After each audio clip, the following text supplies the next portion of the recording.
Our guest speaker today is Rob England, and he's from Behavioral Health, Tribal Public Health at United Indian Health Center Services. And so he's going to kick us off. All right. So, better place? Should I stand there? Is that the standing place? You're going to hear me regardless. All right. So, Squeenakoi, Iakui, Meknel Rob England. Good morning. My name is Rob England. I'm a member of the Yurok Tribe, and I'm the Tribal Public Health Director at United Indian Health Services. And so I was invited to speak here, and many times when people do that, I say yes. And I'm like, what am I speaking on, by the way? And I'm going to actually take a little bit of liberty with it as well. Hopefully, it'll be more interesting. So, just briefly, as far as United Indian Health Services, of course, we serve Humboldt, Del Norte counties. We have an active user population of 12,000 clients. Our most southern clinic is actually only Eureka at this time. We used to be in Fortuna, but we're on Harrison. And some recent developments is that we purchased 2 buildings by the Eureka Inn. And one of those is going to be for dental services. And then we bought the Area 1 Agency on Aging. I always mess that up, but I got it, so I'm proud. We bought that, and we're going to expand our medical services there. Of course, we're at Padua, next to Mad River Hospital.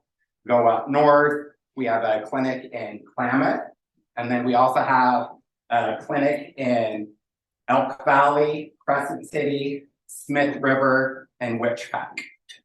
So we cover a wide range of services as far as medical, behavioral health, vision, dental, and I became the Tribal Public Health Director in January of last year when our Tribal Public Health Director became our CEO. And so I always say, I didn't really aspire to be Tribal Public Health Director at all, but I was like, who would be my boss if I didn't go for this? I am too old to get to work for someone that I don't really respect. So, and I consider myself a lifelong learner. So I basically became a public health nurse for this last year, which our clients are still here. So we have a lot of community health outreach workers, and so they're a little rascally bunch, and they're in all those areas. They're like strong Native women, and I don't know if you've dealt with strong Native women before, but I've been humbled over this last year. One of my favorite stories, and this is literally true. We have like our admin assistant. She was in the Valley West area, and she was attempted to be carjacked, or this guy said, get in the car. She told the guy, no. And her coworkers were about ready to leave the parking lot. They circled back around, saw something was wrong, and actually started beating on that carjacker.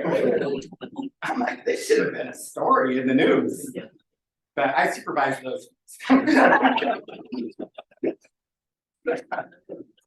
So yeah, they've been pretty good to me. So, but I did hire a public health nurse like 3 weeks ago, and I'm going to do every hour. Like, nurses are like gold, especially during COVID. And basically, I got tired of hiring a traveling nurse for a lot of money, and then they still don't know our organization. So, but we do have someone with a nursing background, of course, is what our community needs. But one of the things that I want to say about our organization is the underlying of like what we provide and what makes it different than general healthcare in our community. And so one example is last week is my mom, she sent me a text like, are you busy? Are you kidding? I've been really humbled over this last year.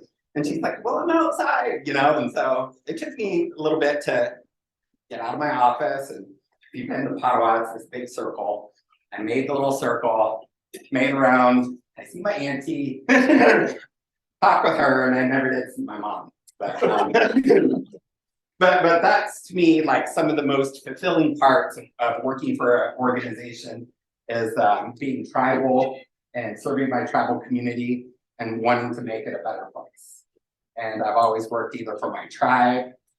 I was an Indian education coordinator for Northern Humboldt for a year, and then I've been at UIHS for about the last 7.5 years.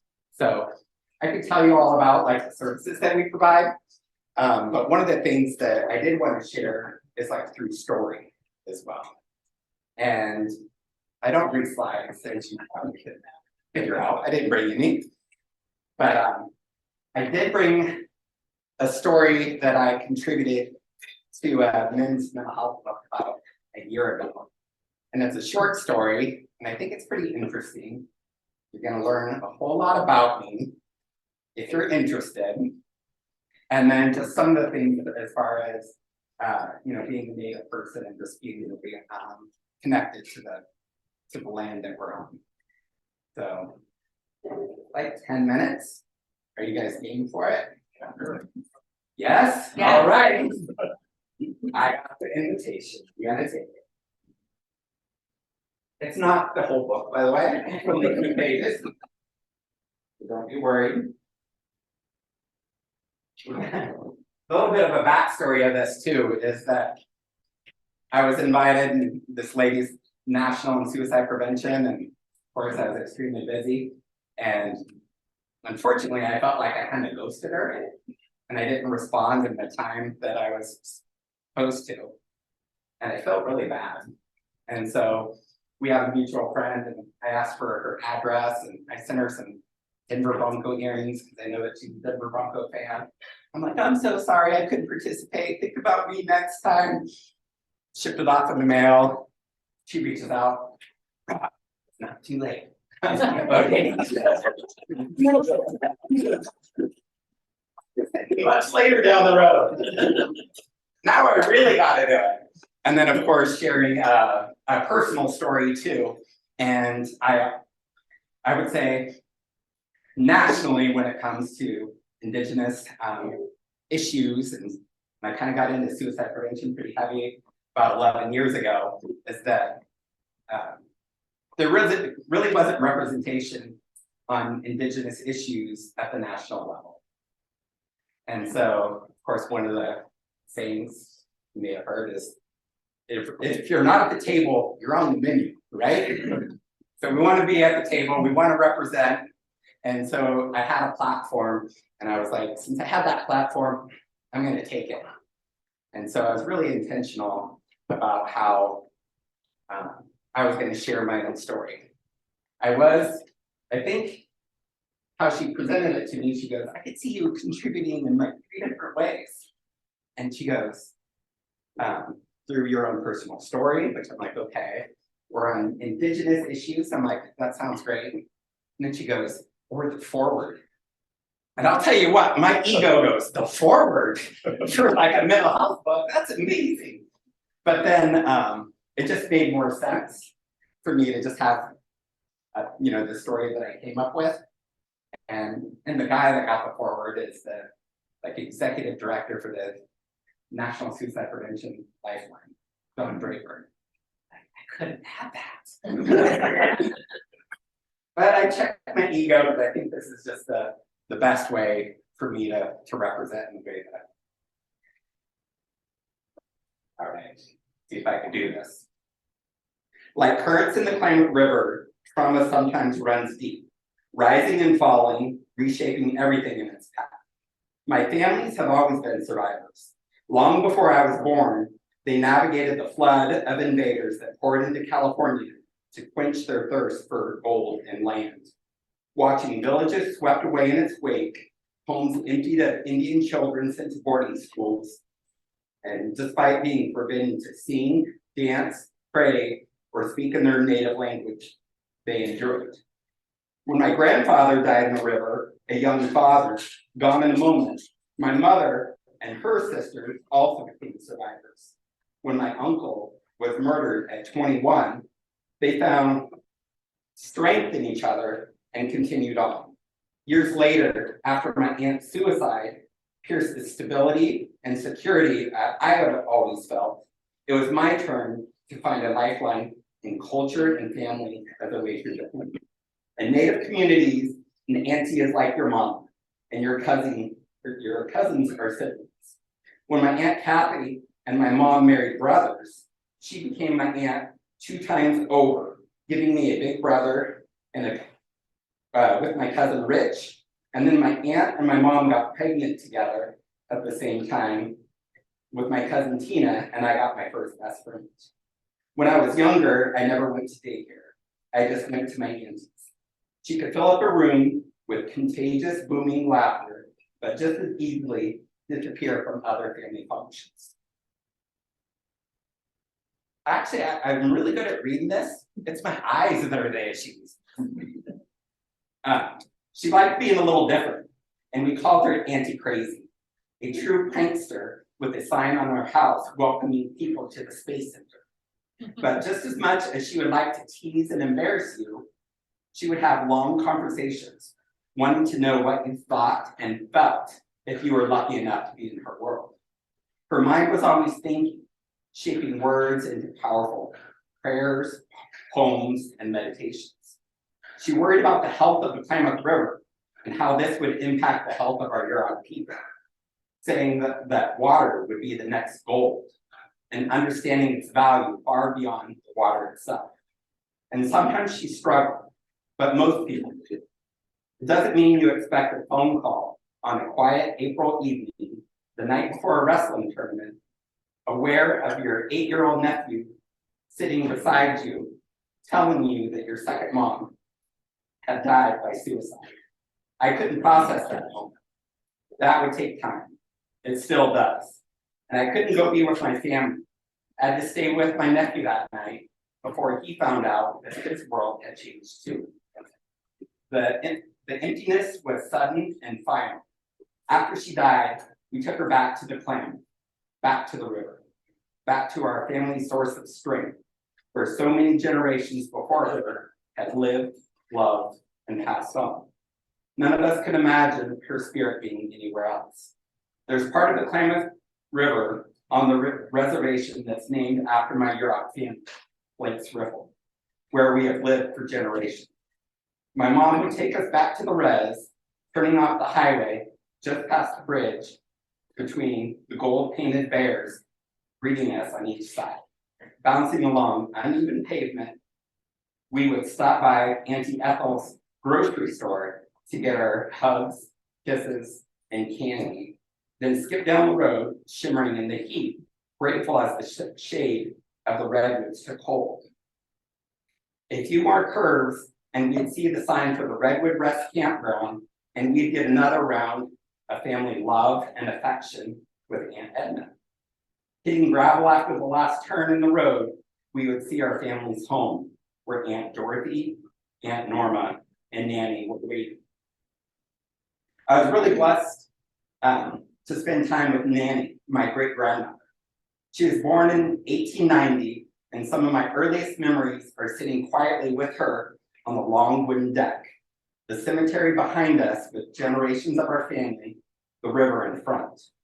The feeling of knowing I belong there, that this is home, no matter where many of us may be, and that we will always be connected to the land and to the river. At the time, I didn't know Nanny was in her mid-30s before she was recognized as a citizen of the United States. And I didn't know it was because she was Indian. As I got older, I realized a lot of the education I got in history classes was a lie. It didn't reflect love, strength, and survival, things I knew firsthand being part of the Indian family. In fact, it didn't reflect anything about Native people at all. It whitewashed our reality, omitting genocide, renaming colonizers as settlers, and describing Native people as primitive or savages. This is all part of historical trauma. Earning my degree in Native American Studies was very enlightening. I remember being in an ordinary beige room with institutional windows the first time a class mirrored my truth. The walls disappeared as the history of our people came to life. Thousands of years of oral traditions as told by native speakers, both in person and through the pages of carefully saved testimony swirled around me, speaking to me, whispering in my ear, showing me the world I came from. Anger, sadness, guilt, anguish, and gratitude. My ancestors are survivors. They survived policies to exterminate Native people, whether it's $5 for the head of an Indian or a quarter per scalp. California paid millions in bounties over a few years, wiping out 80% of Indian people in my home state. I am the outcome of the survivors of my ancestors. Their resistance and strength are in my blood. We're still here. Culture is an essential part of suicide prevention for tribal communities. It's not just learning the traditions, it's the endless teaching and the sense of belonging that protects us and the generations to come. Participation in a cultural activity is sometimes the only way we engage with those who need the most help. As a suicide loss survivor myself, I feel it is my responsibility to share the healing powers that culture can provide, to pass it along as a constant in our people's lives. I don't get hung up on only using evidence-based practices. Our culture is our evidence, and it stood the test of time. As a social worker, I used to visit juvenile hall, right there, to meet with incarcerated Native youth. There was one young man, a cousin, which in Native speak means just about anybody related to you, no matter how many times we move. When I would visit him, his face was a study in blankness, carefully neutral and numb. But his body showed shyness and sadness, shoulders forward, wanting to melt away from this space. If juvenile hall allowed it, he would be wearing the defensive uniform of Native kids everywhere, an oversized sweatshirt with the hood pulled down far over his face. A kid who was used to not being seen, who maybe felt it was better not to be seen. I told him the next time we went before the judge, I was going to introduce myself in Yurok, our shared language, something he had never seen done before. He smiled a little, saying, "Yeah, that would be cool." I wanted him to have this, to know that he was Yurok, like me, like our language, strong, resilient, undefeated. That he was visible and seen, even in a place that is designed to erase who you are. The next time I stood in front of the judge in the dingy cement box that served as the makeshift courtroom for juveniles, I breathed in and said, "I agree." Next down, Rob England. I watched light ripple across his face, flowing into a little smile that seemed like a combination of surprise and pride. Maybe not too many people ever followed through in this world. Maybe no one had ever done this, but for that moment, he could stand in front of that judge, recognized as part of history from time immemorial of his community, wrapped in the story of his family, present in these handful of words. I feel my purpose each day is to make my auntie and my ancestors proud. How can I do my part to build a healthy community, healthy tribal?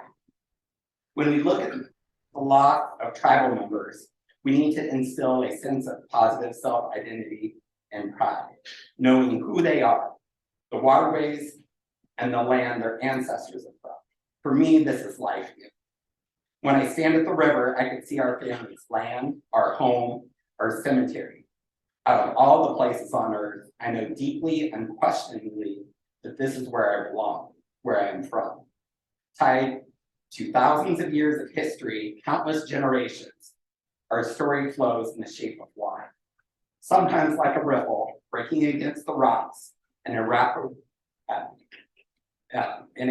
current between deep pools. Turbulent but necessary, pulling in oxygen as it pushes against the sky, carrying it to the deepest parts of the river. It is a story without end, the story of our Yurok people. So that is it.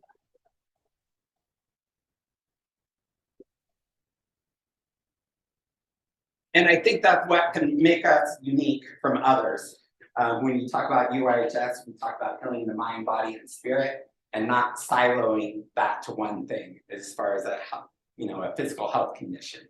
So we offer sweats, and we've been offering our sweats, and they're more like Lakota style. We have like the tarps and the knee piece, but one of my projects now is to build a traditional sweat house on our grounds at Ottawa, and including a family house, because the sweat houses are for men.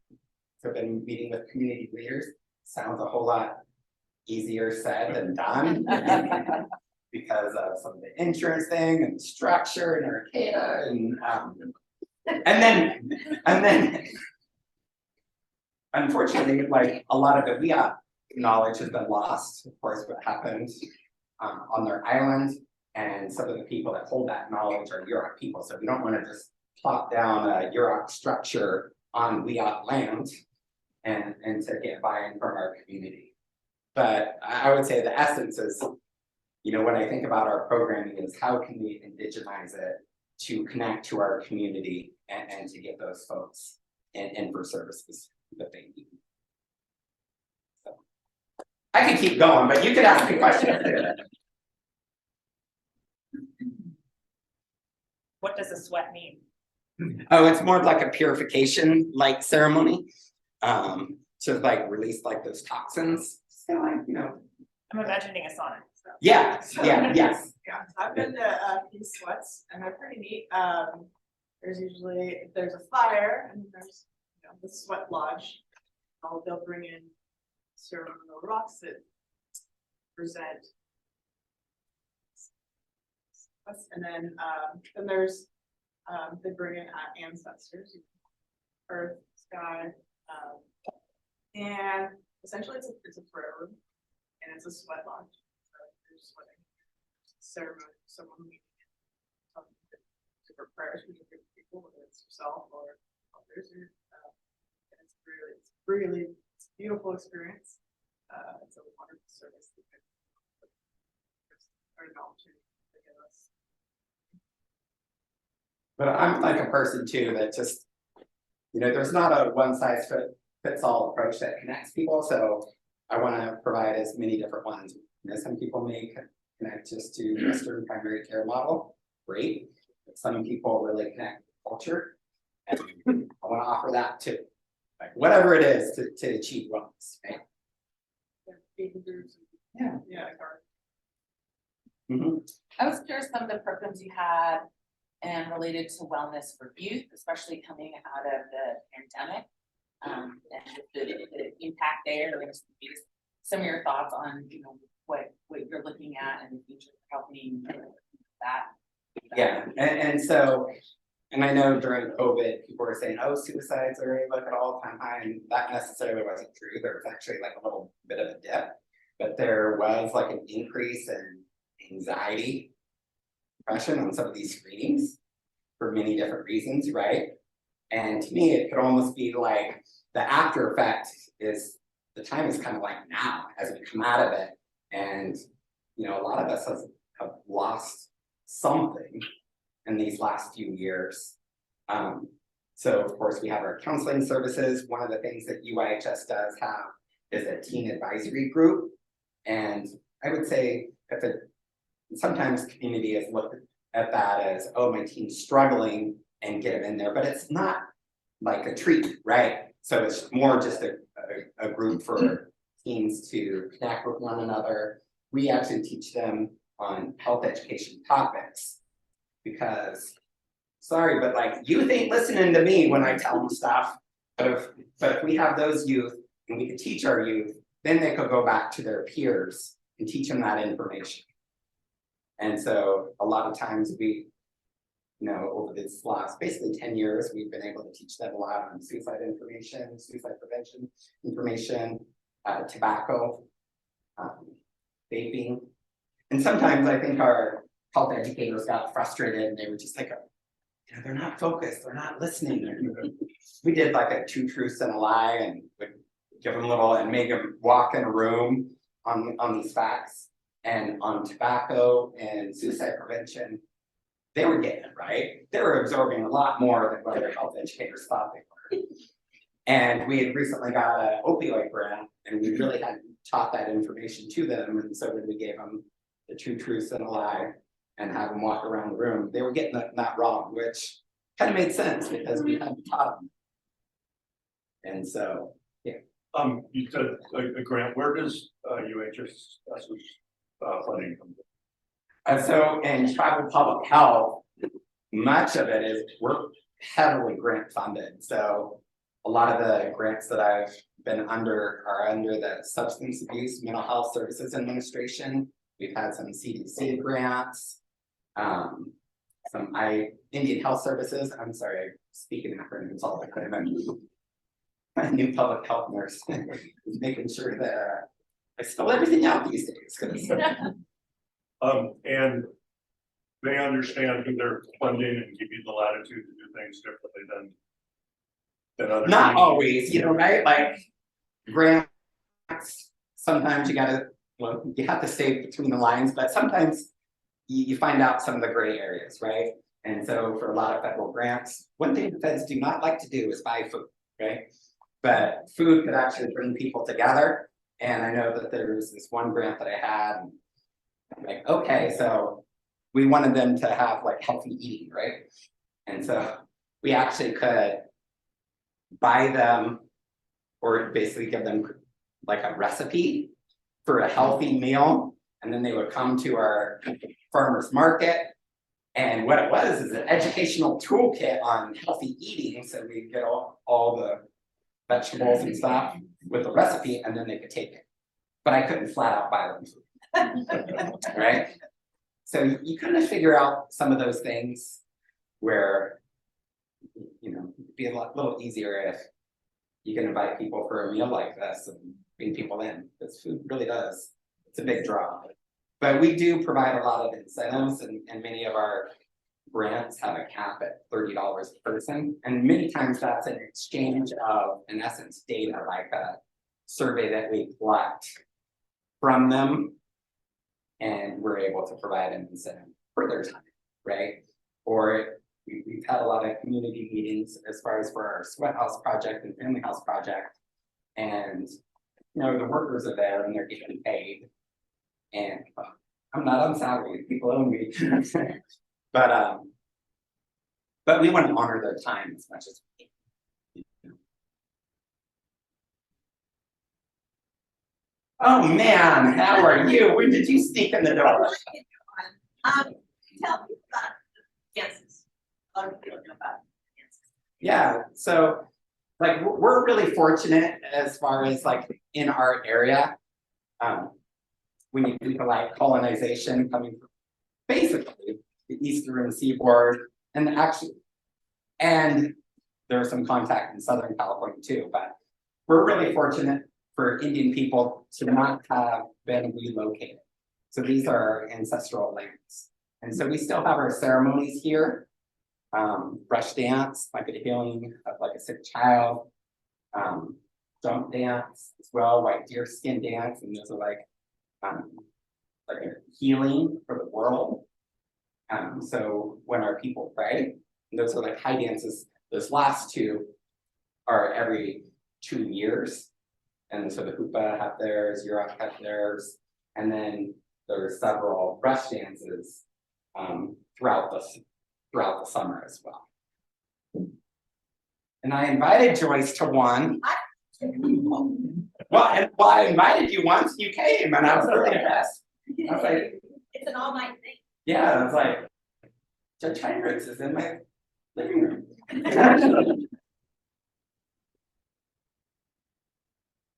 other questions? Thank you very much. Did you hear my story? You were the judge. Thank you very much for your time. All right.